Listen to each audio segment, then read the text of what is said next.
تو یزیدی خیمے کے لوگ کہتے ہیں جب قاسم بن حسن گھوڑے پر پہلو بدلتے تھے تو ایسا لگتا تھا کہ بجلی چمک رہی ہے. یہ خوف سینوں میں ہزاروں کے ہونے کے باوجود کس نے طاری کیا؟ میرے عزیزو وہ رب ذوالجلال ہے، غالب حکمت والا، جس نے قرآن میں فرمایا وَلَا تَهِنُوا وَلَا تَحْزَنُوا وَأَنْتُمُ الْأَعْلَوْنَ إِن كُنتُم مُؤْمِنِينَ. تم گھبراؤ مت، پریشان مت ہو. مولا فرماتا ہے تم ہی غالب رہو گے اگر تم سچے ایمان والے ہو، اگر تم میرے مصطفیٰ کریم صلی اللہ علیہ وسلم کے سچے غلام ہو. لوگ تو صرف کربلا کے میدان میں یہ دیکھتے ہیں کہ امام حسین کی شہادت ہو گئی، علی اصغر کی شہادت ہو گئی، علی اکبر کی شہادت ہو گئی، عباس علمبردار کی شہادت ہو گئی. یہ شہادتیں اپنی جگہ پر، لیکن اگر کمپیریزن میں میں اگر بتاؤں کس نے کتنوں کو مارا تھا، کس نے کتنوں کو زخمی کیا تھا، تو پھر تمہیں پتہ چلے گا کہ وہ کٹ کر کے بھی فتح یاب تھے، وہ شہید ہو کر کے بھی فتح یاب تھے. اس لیے کہ یزیدیوں کے پاس بولنے کے لیے منہ نہیں ہے. اگر کسی یزیدی کو پوچھے کہ تم کس کے ساتھ لڑنے کے لیے گئے تھے تو یہ کہیں گے 80 لوگوں کے ساتھ. کتنے لوگوں کے ساز و سامان کے ساتھ گئے تھے؟ کہیں گے 22,000 کے ساتھ. تو دنیا آج بھی ہنسے گی. 80 لوگوں سے لڑنے کے لیے 22,000 گئے تھے. کیا کیا لے کر گئے تھے؟ ہاتھی بھی تھے، گھوڑے بھی تھے، نیزے بھی تھے، تلواریں بھی تھی، بھالے بھی تھے، سب تھا. پھر اگر تم سے پوچھا جائے ساز و سامان کے ساتھ سہولتیں کیا تھی، یزیدی کہیں گے پورا پانی ہماری طرف تھا، دریائے فرات بھی ہماری طرف تھا، کھانا بھی ہماری طرف، پانی بھی ہماری طرف. پھر دنیا پوچھے گی ادھر کے خیمے میں حسین کتنی تیاری کے ساتھ آئے تھے، تو تمہیں منہ جھکا کر کہنا پڑے گا ان کے پاس صحیح قسم کے نیزے اور تلواریں بھی نہیں تھی، اور گھوڑے اور ہاتھی اور اونٹ بھی نہیں تھے. ان کے پاس تو 3 دن کی بھوک بھی تھی، پیاس بھی، اور اس کے علاوہ ان نوجوانوں کے پاس بھوک و پیاس کی شدت کے ساتھ ساتھ ساز و سامان جنگ بھی نہیں تھا. تب دنیا آج بھی کہے گی بھلا اس کو جنگ کہتے ہیں، بھلا اس کو مقابلہ کہتے ہیں. وہ حسینی اگر تمہارے ساتھ مقابلہ نہ بھی کرتے تب بھی قیامت تک حسین کی فتح کا پرچم لہرا رہا ہوتا. لیکن آج دنیا یہ دیکھ کر کے بھی کہتی ہے، چلو تخت و تاج کے مالک ہونے کو اگر آج دنیا یہ کہتی ہے، طاقت والے فتح یاب ہیں، حکومت والے فتح یاب ہیں، تخت والے فتح یاب ہیں. توجہ سے یہ بات میں آج ذمہ داری کے ساتھ کہہ رہا ہوں. کل کو اگر مجھے کوئی پھانسی پر چڑھائے، کل کو اگر مجھے کوئی گولی مارے، تو یہ بات میری یاد رکھنا میرے عزیزو، ظالموں کی حکومت زیادہ دیر تک نہیں چلتی. یزید کا تخت بھی تھا، تاج بھی تھا، حکومت بھی تھی، فوجی بھی تھے، سپاہی بھی تھے. لیکن آج جاؤ اس یزید کے تخت کو ڈھونڈنے کے لیے، محل کو ڈھونڈنے کے لیے. دمشق آج بھی موجود ہے، ملک شام آج بھی موجود ہے. دمشق اگر جا کر کے لوگوں سے پوچھو گے وہ تخت کہاں ہے جہاں سے حکومت کی جاتی تھی، یہاں سے بیٹھ کر کے کربلا کے ریگزاروں میں خون بہایا جا رہا تھا، یزید کہاں ہے، تخت کہاں ہے؟ وہاں دمشق کے رہنے والے شاید تمہارا ہاتھ پکڑ کر کے لے جائیں گے ایسی جگہ پر جہاں پورے دمشق کا کچرا پھینکا جاتا ہے، جہاں پورے دمشق کی گندگی ڈالی جاتی ہے، اور لوگ کہیں گے یہیں پر یزید کو دفن کیا گیا تھا. تم ناک پکڑ کر کے بھاگ آؤ گے، وہاں پر کھڑے نہ ہو سکو گے جہاں یزید کو دفن کیا گیا تھا. تاج بھی نہیں، تخت بھی نہیں، فوج بھی نہیں، اور ذریت اولاد بھی نہیں. اور پھر آؤ کربلا کے میدان میں، پھر آؤ عراق کی سرزمین پر. یہاں کسی سے جا کر پوچھنا، سنا ہے 1400 سال پہلے یہاں ایک جنگ ہوئی تھی، کربلا کا میدان تھا، رسول کے نواسے خاندان اہل بیت کے ٹکڑے کر دیے گئے تھے، انہیں جام شہادت نوش کرنا پڑا تھا. وہ میدان کہاں ہے؟ میرے عزیزو کربلا کا کوئی بھی آدمی تمہارا ہاتھ پکڑ کر لے جائے گا اور کہے گا اے عزیز یہاں وہ میدان نہیں ہے، یہاں کوئی ویرانگی اور صحرا نہیں ہے، آؤ تمہیں لے جاتے ہیں. اور لے جا کر کے ایسی جگہ کھڑا کرے گا جہاں سے تمہاری نظر اٹھے گی تو سونے سے کلئی کیا ہوا لہراتا ہوا پرچم حسین تمہیں آج بھی اس بات کا اعلان کرے گا، شاہ اسد حسین، بادشاہ اسد حسین. جانتے ہو بہت سارے بچے، بہت سارے نوجوان کسی نہ کسی شخصیت کو اپنا آئیڈیل بناتے ہیں بچپن سے. الحمدللہ میں یہ تحدیث نعمت کے لیے کہہ رہا ہوں، اللہ میری ماں کو سلامت رکھے جن سے میں نے واقعات سنے ہیں تو خالد بن ولید کے سنے تھے. اور ہمارے آئیڈیل جو بزرگ ہیں اس میں مولا امام حسین ہیں. ہم نے ان کو آئیڈیل بنایا ہے، آپ بھی بنا لو، اس لیے کہ ان لوگوں کو جس نے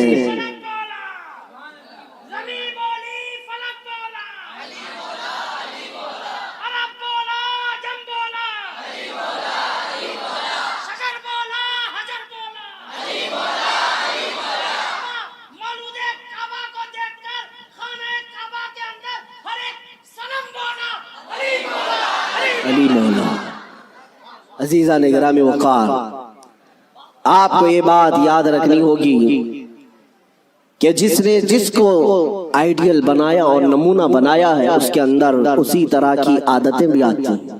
اسی لیے میرے آقا صلی اللہ علیہ وسلم نے ارشاد فرمایا اپنی صحبتیں ڈھونڈ کر کے بناؤ، دوست بھی بناؤ یا کسی کے پیچھے چلو تو پہلے دیکھ لو۔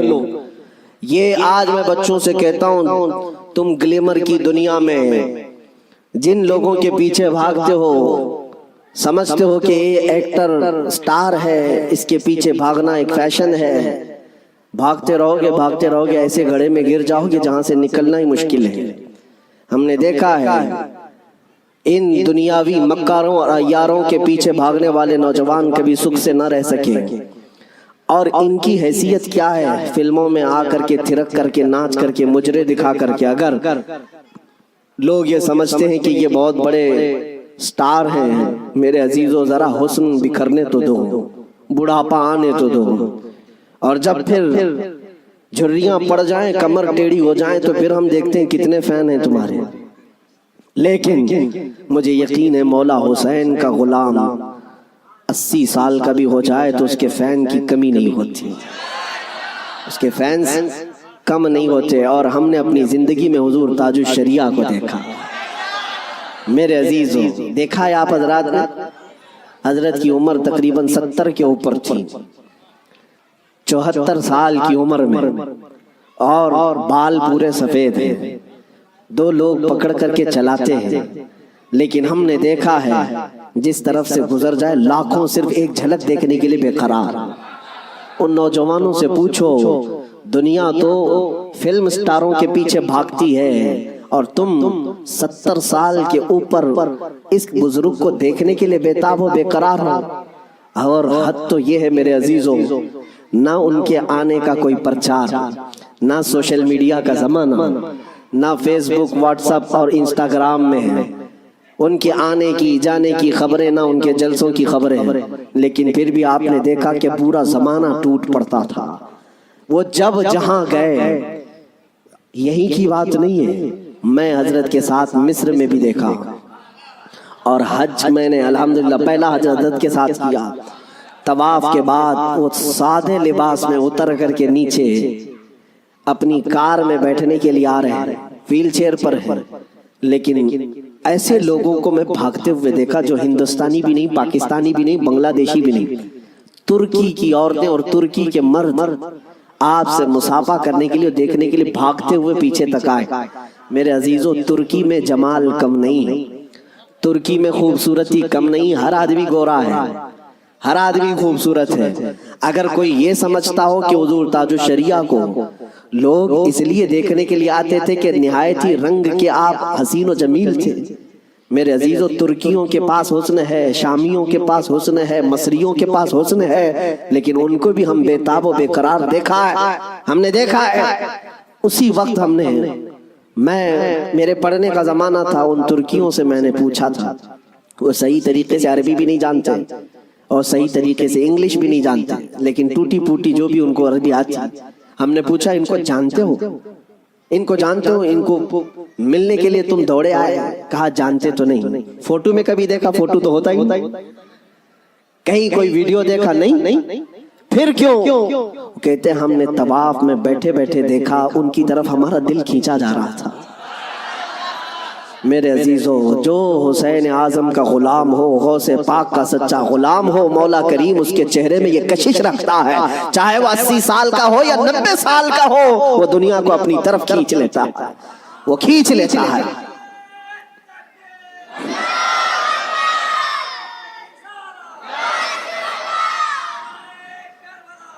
اب آؤ میں آپ کو بات بتا دوں، مر جانا، کٹ جانا، یہ ہماری انتہا نہیں ہے۔ اگر کوئی یہ سمجھتا ہے کہ ہمیں پھانسی دے کر کے یہ ختم کر دے گا تو اس کی خام خیالی ہے۔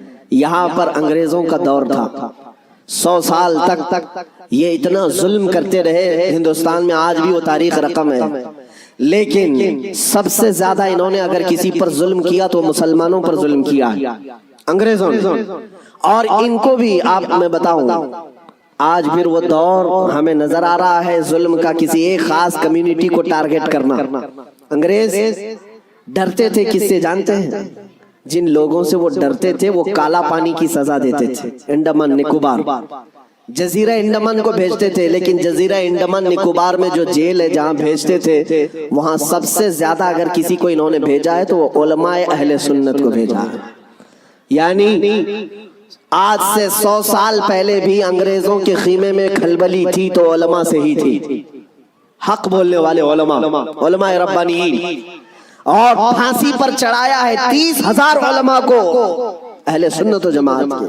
ایک بات میں آپ کو بتانا چاہتا ہوں، علامہ کفایت علی کافی رحمۃ اللہ علیہ مراد آباد شہر کے رہنے والے ایک عاشق رسول، ان سے انگریز اتنا ڈرتے تھے، اتنا ڈرتے تھے، کیونکہ جانتے تھے کہ ان کی زبان سے نکلے ہوئے کلمات سے اچھے اچھوں کے دل بدل جاتے ہیں۔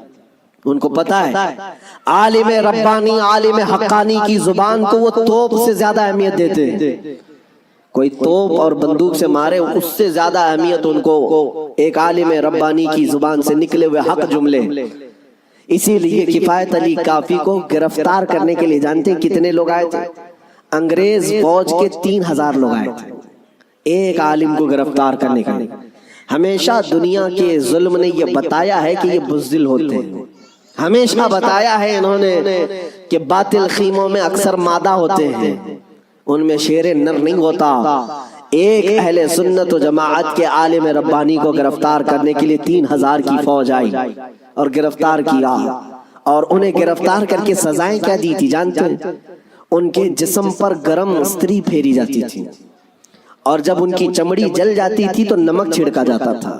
یہ کفایت علی کافی رحمۃ اللہ علیہ، تقریباً 1 ہفتے تک انہیں سزائیں دی گئی، اور پھر کہا جانے لگا کہ تم فتویٰ بدل لو، تم اپنی باتیں بدل لو، ہم اپنی حکومت میں تمہیں اہم عہدہ بھی دے دیں گے اور ماہانہ وظیفہ بھی جاری کر دیں گے۔